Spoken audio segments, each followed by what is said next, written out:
Dragons, legendary beasts of lore and fable, they've captured the human imagination for millennia.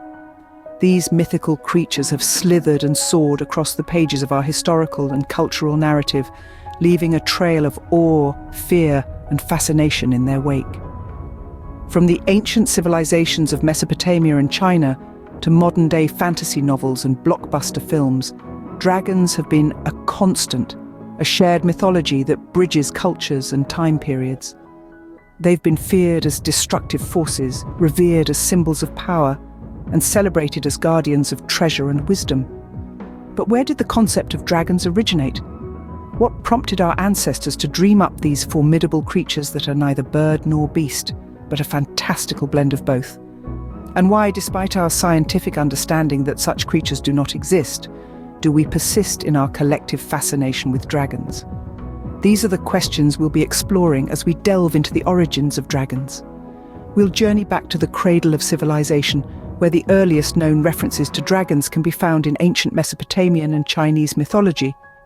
We'll traverse the vast expanses of time, from the mighty dragons of Greek legends to the feared beasts of medieval Europe and the revered creatures of Far Eastern cultures.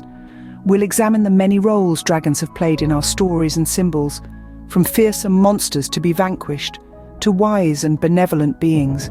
We'll look at how dragons have been reimagined and reinterpreted in modern media, and even explore the scientific and psychological reasons behind our enduring belief in these legendary beasts. As we delve into the mythical world of dragons, we embark on a journey through time, across continents and cultures.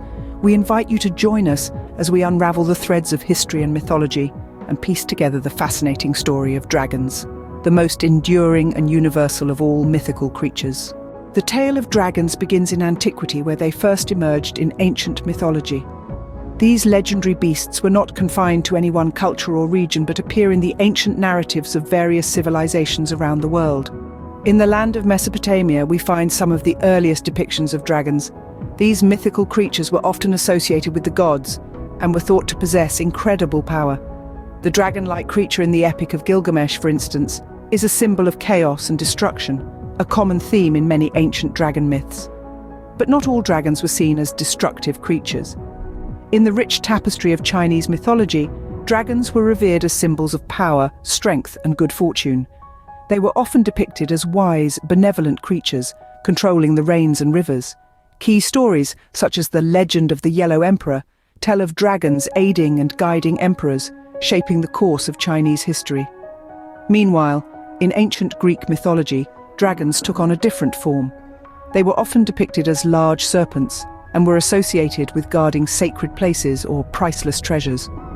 From the dragon Ladon, who guarded the golden apples in the garden of the Hesperides, to Python, the earth dragon of Delphi, these creatures held a significant place in Greek myths.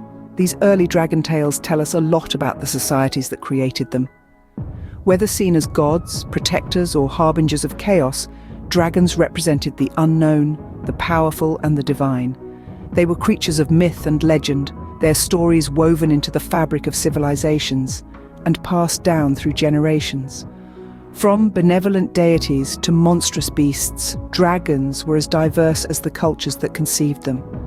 These early interpretations laid the foundation for the dragon lore that would continue to develop and evolve in the centuries to come, forever cementing their place in our collective imagination. As we move into the medieval period, dragons take on a darker tone in European folklore.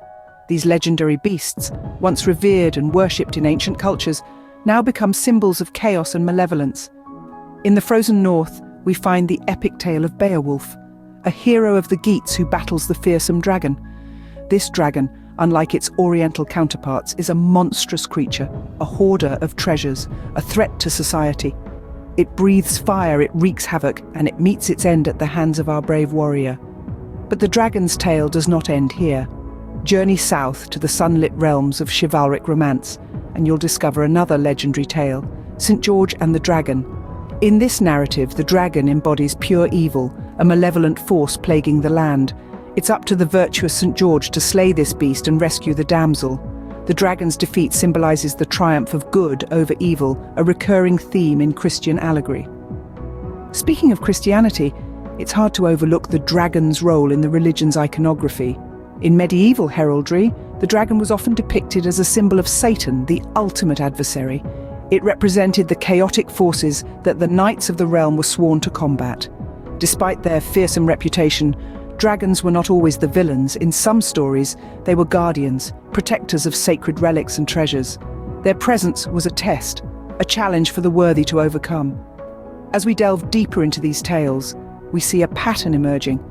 Whether it's the fire-breathing monster of Beowulf or the menacing beast of St. George's Tale, the dragon in European folklore is a formidable adversary, a symbol of the trials and tribulations one must overcome. In medieval Europe, dragons became symbols of chaos and evil, to be vanquished by heroes and saints. Their stories are a testament to the human spirit's resilience, a reminder that even in the face of seemingly insurmountable odds, we can still triumph. In contrast to their European counterparts, Eastern dragons were revered creatures of power and wisdom. Now, let's traverse the Silk Road and venture into the realm of Eastern dragons, specifically focusing on Chinese and Japanese mythologies. In Chinese mythology, dragons or long are celestial beings associated with power, strength, and good fortune. They are often depicted as large, serpent-like creatures with 4 legs and are considered the masters of rainfall and water bodies, a crucial aspect in an agrarian society like China's. Dragons were so highly regarded that the Chinese emperors, seen as the earthly embodiment of celestial power, often used the dragon as a symbol of their divine rule. Now, let's hop across the East China Sea to Japan. Here, dragons, or ryu, share many similarities with their Chinese kin, but have a few unique traits. Japanese dragons are closely associated with bodies of water like seas, lakes, and rivers, and are often considered as deities of rainfall, which is essential for the rice cultivation that underpins Japanese society. Interestingly, in both cultures, there are various types of dragons, each with its unique attributes and roles. In Chinese mythology, for instance, the Tianlong, the celestial dragons, are the divine protectors of the heavens, while the Shenlong control the weather. Similarly, in Japanese folklore, the Suiryu is a rain dragon, while the Riryu is known for its exceptional sight. In these Far Eastern cultures, dragons are not merely legendary beasts, but are woven into the fabric of their societal, cultural, and religious life. They appear in festivals, architecture, art, and even the calendar. To this day, you can spot dragon motifs in temples, shrines, and even on the Chinese zodiac wheel. In the East, dragons were not monsters to be slain, but divine beings to be respected and revered. They symbolize the harmonious blend of strength and wisdom, embodying the very essence of the Eastern philosophy of balance and duality. And as we continue our exploration of dragons across time and cultures, this Eastern perspective provides a fascinating counterpoint to the often fearsome reputation of these legendary creatures in other parts of the world. Dragons have not lost their appeal in modern times. Instead, they've found new life in our media and literature. They've roared their way into the pages of fantasy novels, from the fire-breathing beasts of J.R.R. Tolkien's Middle-earth to the benevolent, intelligent creatures of Anne McCaffrey's Pern. They've soared across our television screens in animated series and laid waste to kingdoms in epic film sagas. They've even conquered the realm of video games, serving as both formidable foes and awe-inspiring allies. These modern interpretations have allowed dragons to evolve and diversify, reflecting our changing world. Sometimes they embody our darkest fears, other times they symbolize our greatest hopes, and often they capture our wildest dreams. From terror-inducing monsters to misunderstood creatures seeking companionship, dragons in today's media are as varied as our own human experiences. Today, dragons continue to captivate us, embodying our deepest fears, greatest hopes, and wildest dreams. But could dragons have ever existed? What could have inspired these universal myths? Well, let's delve into this fascinating subject. Throughout history, the discovery of dinosaur fossils and the existence of large reptiles, such as crocodiles and Komodo dragons, could have sparked imaginations, leading to mythical dragon tales.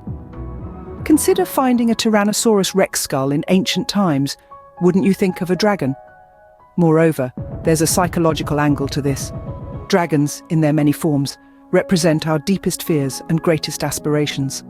They embody our innate curiosity and our struggle with understanding the natural world. They are a symbol of the unknown, the powerful and the awe-inspiring. In different cultures, dragons can symbolize everything from wisdom and prosperity to chaos and destruction. They reflect our cultural psyche and our shared human experience. Whether real or imagined, dragons reflect our innate fascination with the unknown, the powerful